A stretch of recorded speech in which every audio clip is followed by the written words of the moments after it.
They say every castle has its ghosts, but some ghosts are not made of flesh or shadow. Some are forged of iron. Tonight I will tell you a story almost too cruel to believe. A tale whispered through centuries, carried in old church records and village songs. Oh, young maiden, no more than 17, who said no to a powerful nobleman. For that word, she was locked in a cage of iron. Not for days, not for months, but for 10 long years. And if you listen closely, they say her chains still rattle in the wind. Every year on the anniversary of her death, the villagers would gather at the castle wall. They would hang wreaths of flowers and beat their chains until their blood ran cold. And then, and only then, would the ghost of the Iron Maiden be laid to rest. But there's a twist. The story doesn't end there.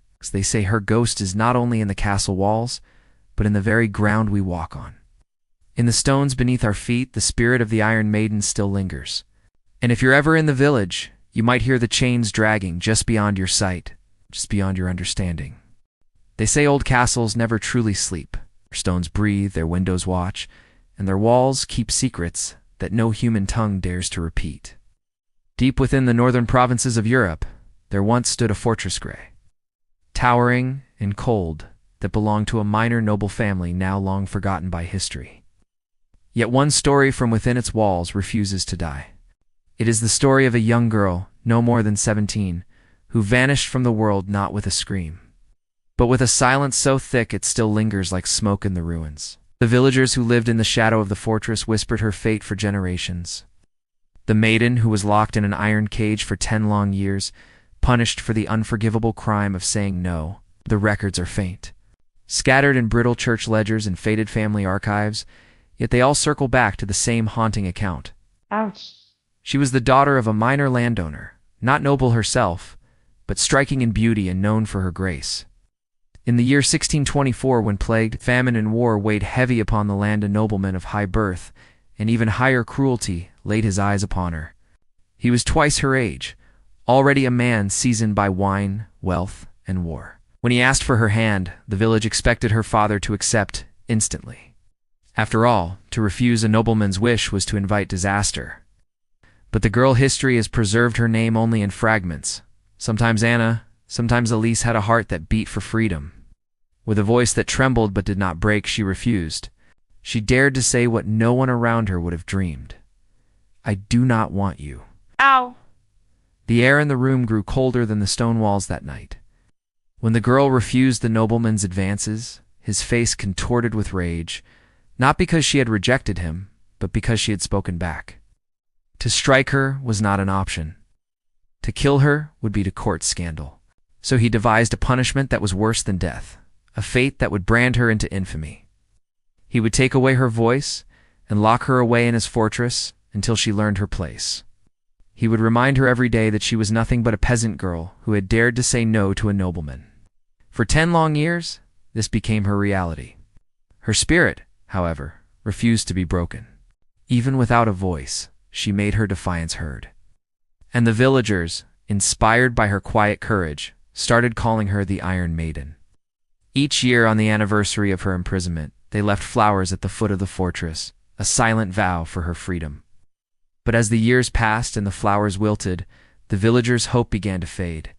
Some said she was better off dead. Others claimed she had bewitched the nobleman, that her shade haunted these lands, and that was why their prayers for her release went unanswered. Maybe the truth lay somewhere in between. Maybe the Iron Maiden had indeed been forgotten, lost to the dust of ages past. Maybe the flowers had wilted, and the villagers' hope had died. Or maybe, just maybe, she was waiting. Waiting for a single soul to remember her, to light a new candle against the encroaching dark, to whisper her name on the wind, hoping against hope that someone, anyone, would hear. For even in the coldest, darkest stone, there can be a spark of defiance that refuses to be extinguished. And sometimes all it takes is for one person to remember. So do you know any stories about the Iron Maiden? Share them in the comments below. We'd love to hear them. And if you enjoyed this tale, don't forget to show your support. Till next time, may your days be merry and bright, and may you always remember the maidens of legend. Once upon a time, in a village nestled between a whispering wood and a churning sea, there lived a girl with hair like spun gold and eyes like the summer sky. Oh. All who knew her loved her, for she had a tongue as sharp as her wit, and a laugh that chased the clouds from the sunniest day. One day a nobleman from a nearby fortress came to the village. He was a proud man, haughty and severe, with a face like granite and a soul to match. He strode through the marketplace, ignoring the smiles and greetings of the townsfolk until he stopped at the girl's family stall. He demanded a loaf of bread, but when the baker's daughter reached for it, he sneered and said, "Not that one. Fetch me the fairest bread you have, the finest flour, the highest peak." Before anyone could answer, the girl stepped forward. "Here," she said, taking a loaf from the top shelf.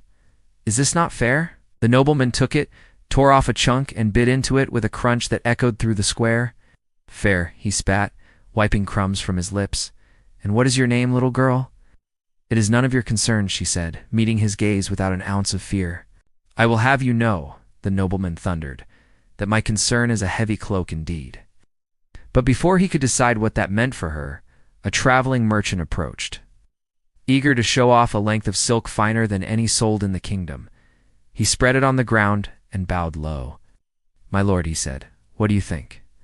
The nobleman frowned, then pointed to the girl. "Go on." The merchant hesitated, then motioned with his hands for her to come closer.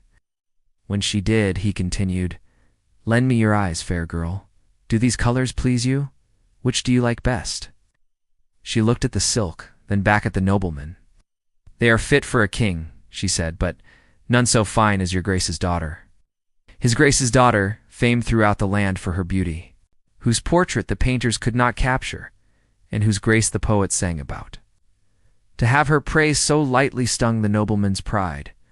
His eyes narrowed to slits, and the venomous hunger of a wounded beast stirred within him. That single act sealed her fate.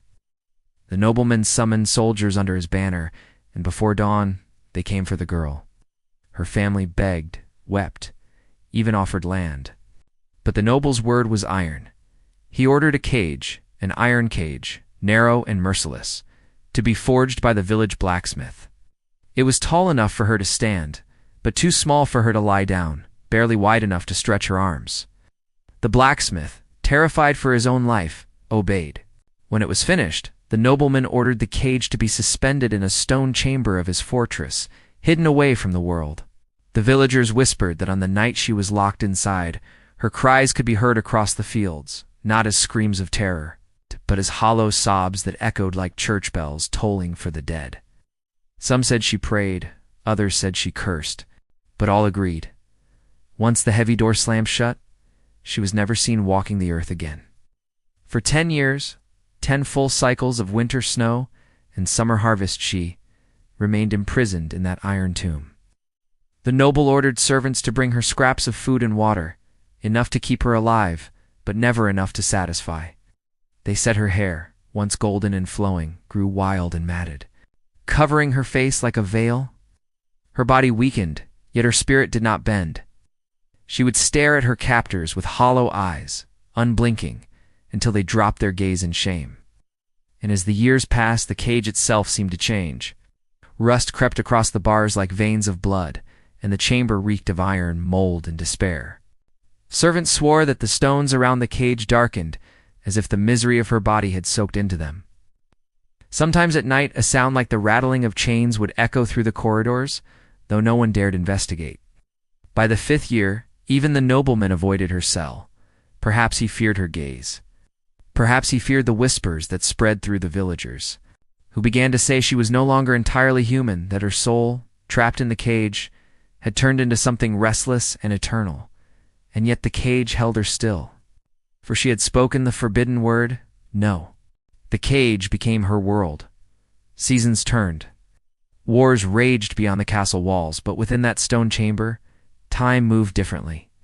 The villagers who once whispered her name now lowered their voices whenever the fortress loomed on the horizon, as though the mere sound of speech might disturb her restless vigil.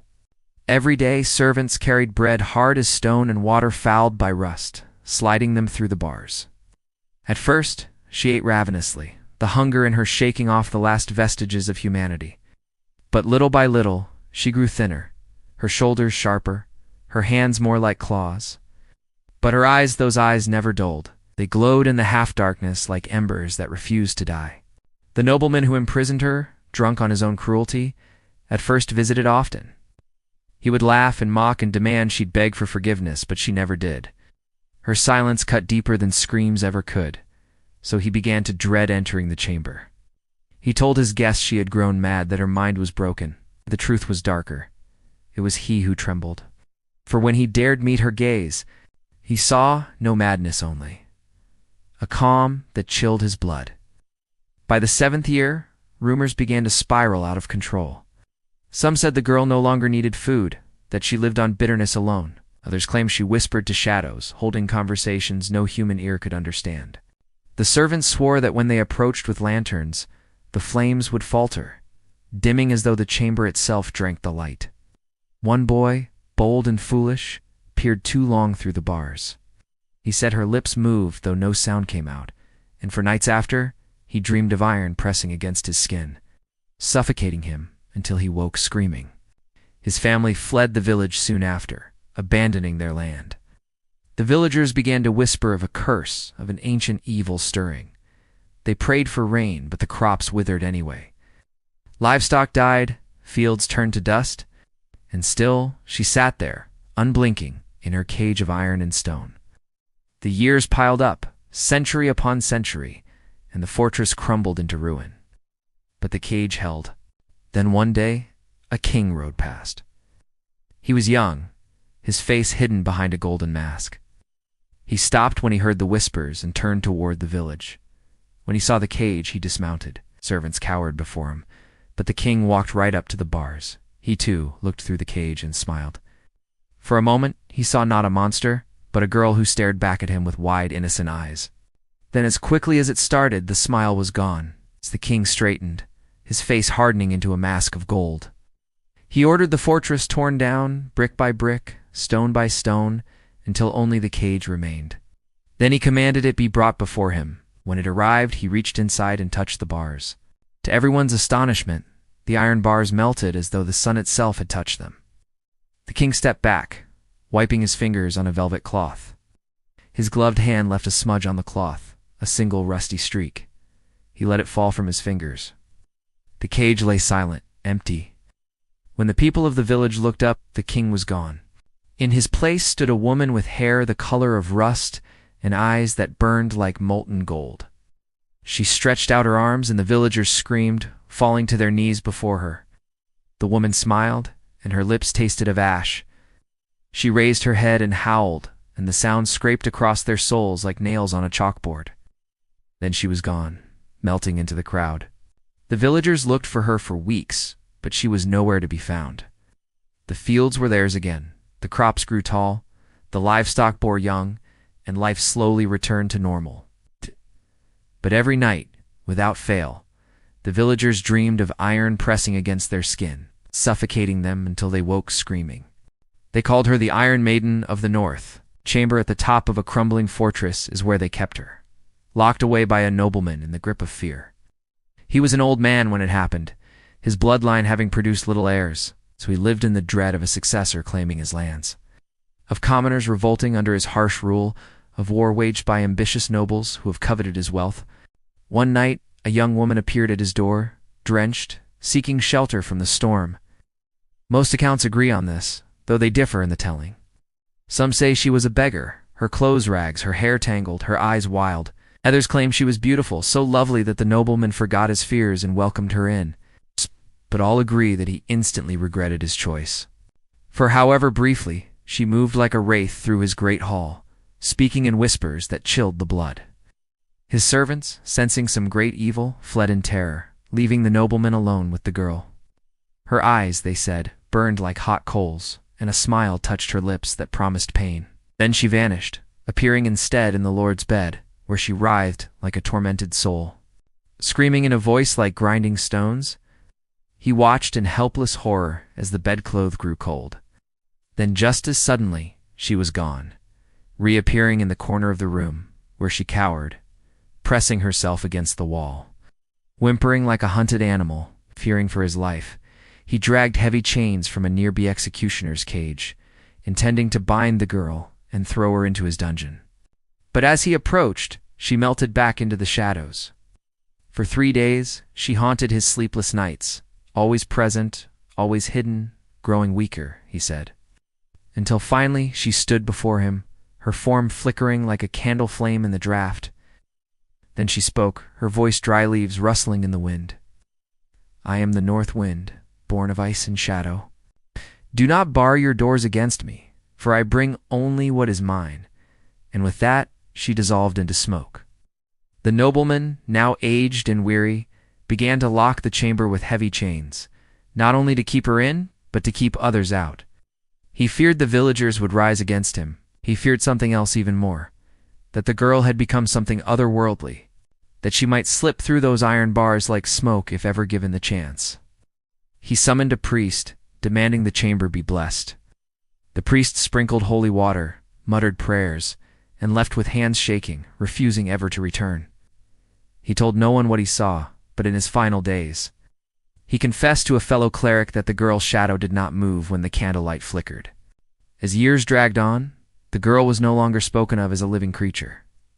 She was called the Iron Maiden of the North.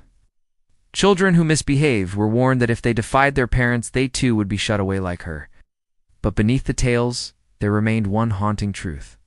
She was still alive. On storm-ridden nights, the villagers claimed to hear a faint clanging, as though something within the fortress rattled against chains. Some swore they saw her face at the slit windows, pale, thin, framed in matted hair, waiting. When lightning split the sky, her hollow eyes glinted like mirrors, reflecting nothing but despair. By the 9th year, her silence had become unbearable, even to the cruel noble who sentenced her. He visited her once more, perhaps out of arrogance, perhaps out of guilt. What he saw, no record fully describes. Some say he fled the chamber in terror, muttering that she smiled at him, though her lips had not moved. Others claimed he swore the cage itself had fused with her body, the iron growing into her skin, shaping her into something half flesh, half prison. The noble drank heavily that night, and for the first time, he barred his own bedroom door from the inside. What no one knew was that the girl, whether Anna or Elise or another forgotten name, had not surrendered. In that silence, she was listening, waiting, and perhaps changing. Welcome to my channel. This is a story about a girl who turned into a horrifying monster. By the 10th year, the fortress itself seemed to rot from the inside. Damp crept through its stones, ivy clawed at its towers, and servants deserted their posts one by one. The nobleman grew gaunt.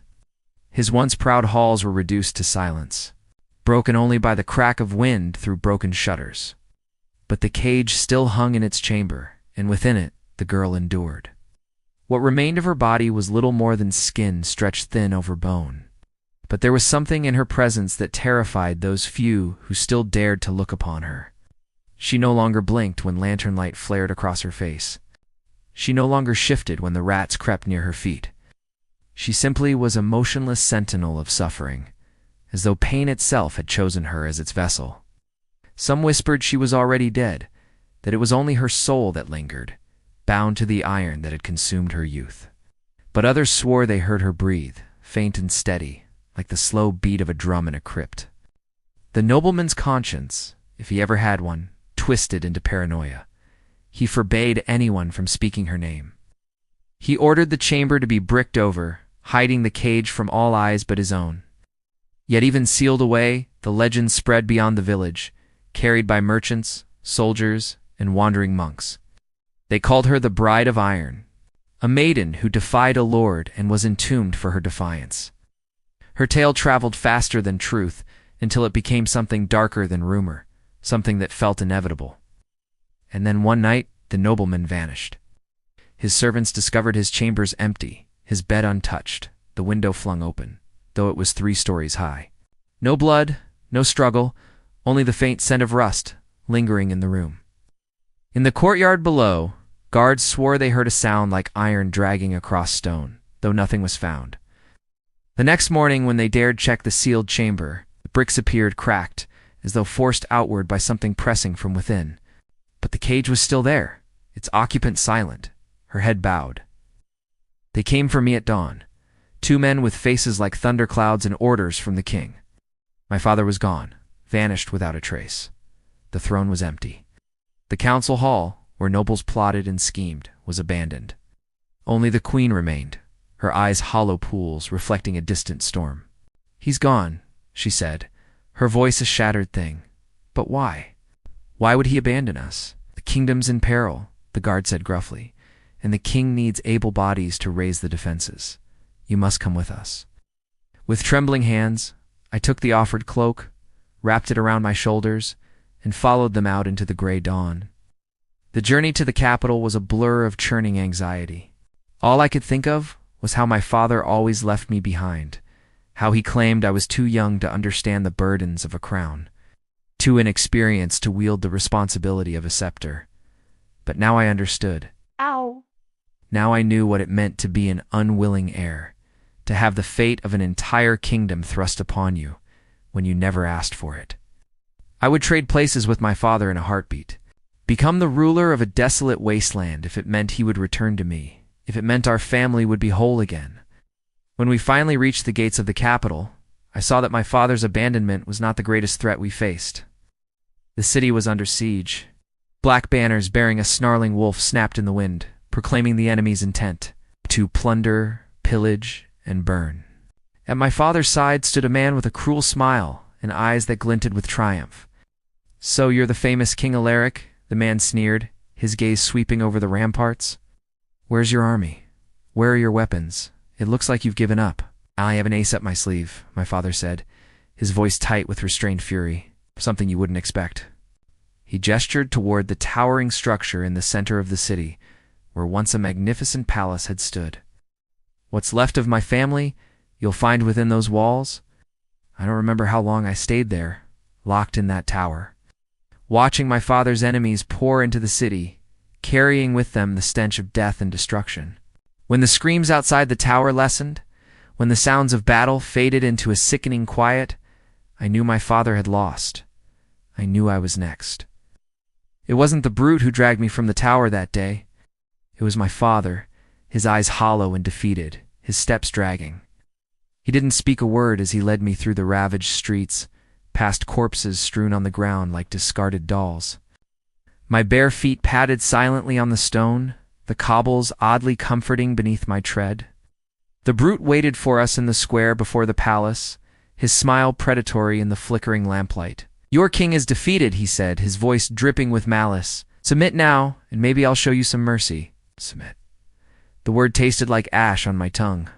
I wanted to scream, to unleash the torrent of rage and grief that threatened to consume me, but something held me back. Something deep within me snapped. A cold, hard resolve settled in my gut.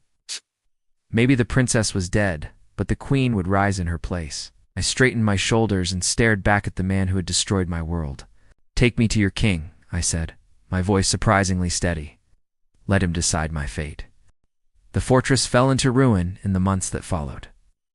With no lord to command them, the servants fled, leaving the girl's fate uncertain.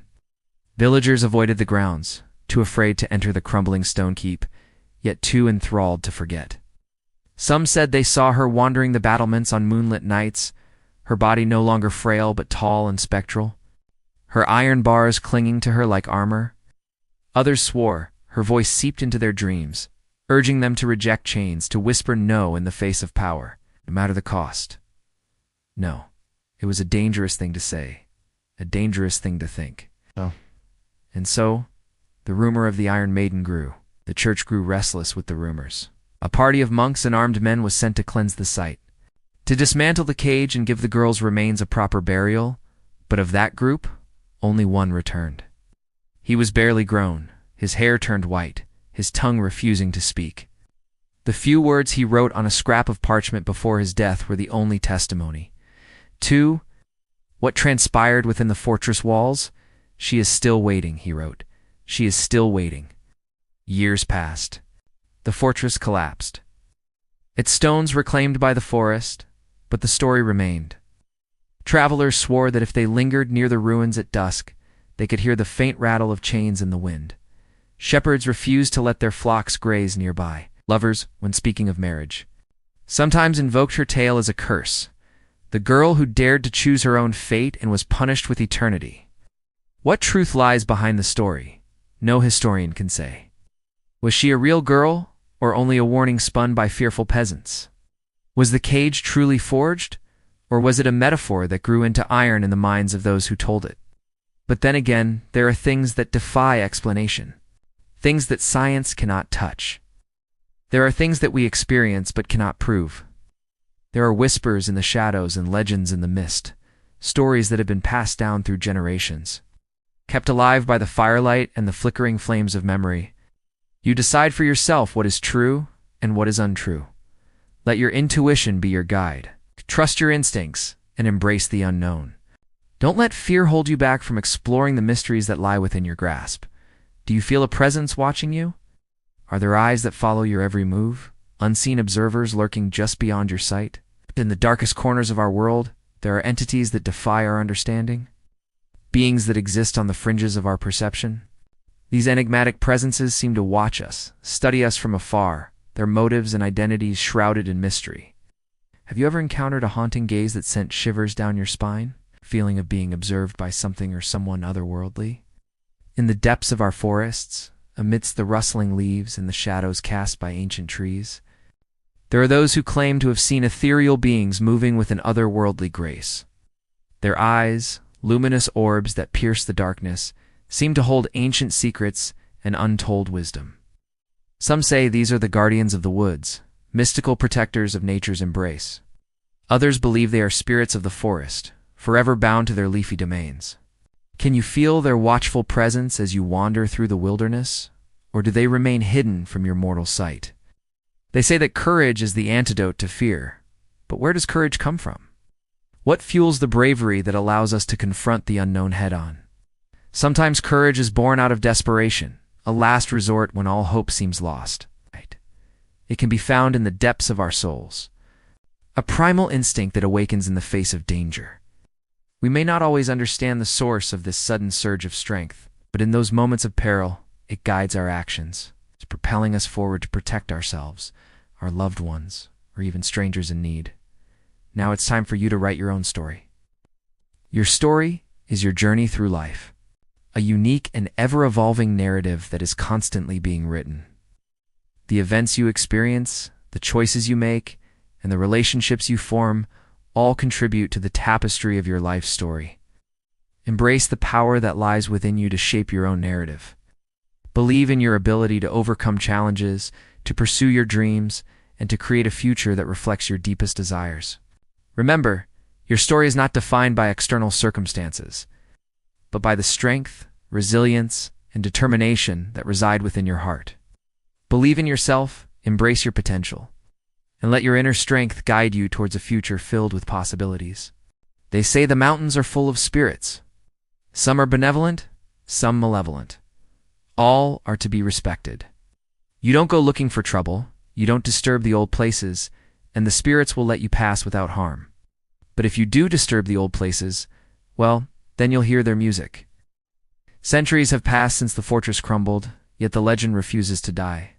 Travelers still whisper of the ruins that lie hidden in the woods, shrouded by mist so thick that even the sun struggles to pierce it.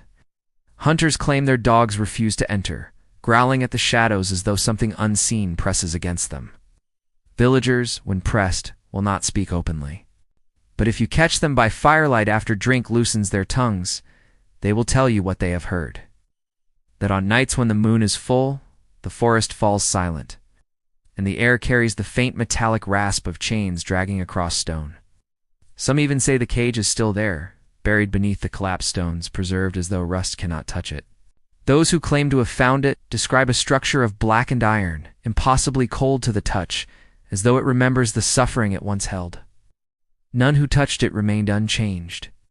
One farmer, it is said, went mad after laying a hand upon the bars, screaming that he felt a heartbeat pulsing through the metal. Another vanished entirely, his belongings found scattered near the ruin, his footprints ending abruptly at the threshold of the chamber. But the most disturbing accounts come from those who never sought the ruins at all. Hikers, wanderers, Even lost children have returned with the same story of seeing a figure at the edge of the trees. Pale and thin, draped in hair and shadow. They describe her eyes, dark and hollow, fixed on them without blinking. And always, without fail, they hear the same sound, slow, deliberate clanging, as if iron were closing around them. And as the years pass, more stories pile upon those already told until the truth is lost to myth. The question is, was there ever a fortress? Was there ever a cage? Did anyone ever escape? The answer, if it exists at all, is locked away somewhere in the mist, just beyond the reach of sunlight.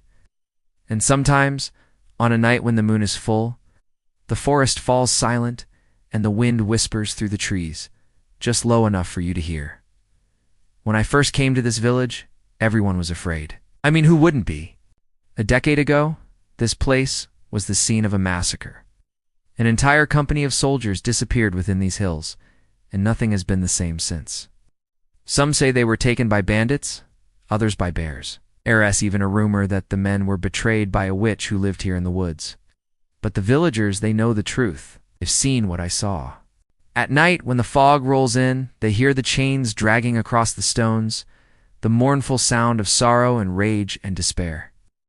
They tell me that I shouldn't go into the forest, that I should leave this place before sundown. But I won't listen, because I can't stop thinking about those men. What happened to them? Are they still here? And if so, what do they want from me? The fortress may be gone, but that doesn't mean the spirits are. If the legends are true, this cage is still here, buried beneath the fallen stones, waiting to be found. And I need to know if there's any truth to this story at all. So I set out into the mist, deeper into the forest than I've ever dared to go before, following the barely discernible path that leads to the ruins. As the light fades around me, I can feel the forest watching me, listening to my every step. And then I see it, a flash of rusted black between the trees. The cage is real. It's cold to the touch, impossibly so, as though it feeds on the warmth of living things. And as I reach out to run my fingers over the bars, I hear it. The sound that haunts this place, the clanging of iron on stone. I turn to run, but I don't dare take my eyes off the cage. I can feel its emptiness pressing against me, and in that moment, I know it isn't just a relic of the past. It's a prison for the damned, a tomb for the lost, and I've woken it up. I'm here with a tale of wrath and iron, a legend so grim it's become a thing of myth. Some scholars dismiss it as just that, folklore, a tale spun from the cruelty of feudal lords and the superstitions of peasants. They say the girl never existed, that she is merely a symbol of defiance punished by power. But when pressed, some admit uneasily that fragments of records remain. Notes in dusty archives about a noble's vanished bride. Scribbles in church ledgers of a girl withheld for her disobedience. Not proof, but hints enough to make the story impossible to bury. And then there is the artifact. In the museum of a small northern town rests a piece of iron displayed with no fanfare. It is bent, rusted, yet shaped in a curve too precise to be coincidence. The placard calls it fragment of 17th century restraint device, but locals whisper it was part of the cage itself. Visitors report strange sensations standing before it, nausea, dizziness, or a weight pressing on their chest. One woman fainted outright, claiming she heard a girl's voice whisper in her ear, "Do you hear me now?" The most unsettling part is this: no one knows what became of her. Did she die in that cage, her bones crumbling to dust against the iron? Or did something else occur, something no one dares to put into words? For if the cage truly stood for 10 long years, and if her will remained unbroken, perhaps she left behind more than a body. Perhaps she became part of the iron itself, fused with rage, sorrow, and defiance, waiting for the day her story would be heard again. The Maiden of the North was a legend whispered around hearthfires, a warning to unruly girls and a rallying cry to those who chafed under the yoke of an uncaring nobility. Now legends are rarely born of whole cloth. They carry echoes of truth, however buried, and those truths often concern those who wielded power in ages past. The men who built cages of iron and watched with cruel amusement as spirits were broken. We find them in the records, the Iron Baron, his deeds a mixture of magnanimity and malevolence. He built schools and roads, but also crushed rebellions and stamped out heresy. Superstitions, he said, must be rooted out like weeds, lest they choke the good order of his lands. And what were these superstitions? Scholars have pored over his record, searching in vain for evidence of a witch hunt.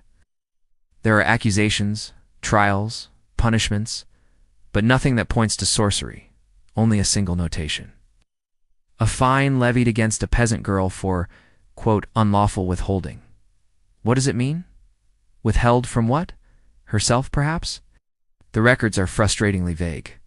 All we know is that a girl named Alara was betrothed to the Baroness' son and vanished on the eve of her wedding. Her family was fined, her suitor disgraced, and her memory smeared as a wanton and a witch. But why? What had she done? To hear the townsfolk tell it, Alara was no ordinary girl. She lived at the edge of the woods, wild as the deer that ran through the trees there.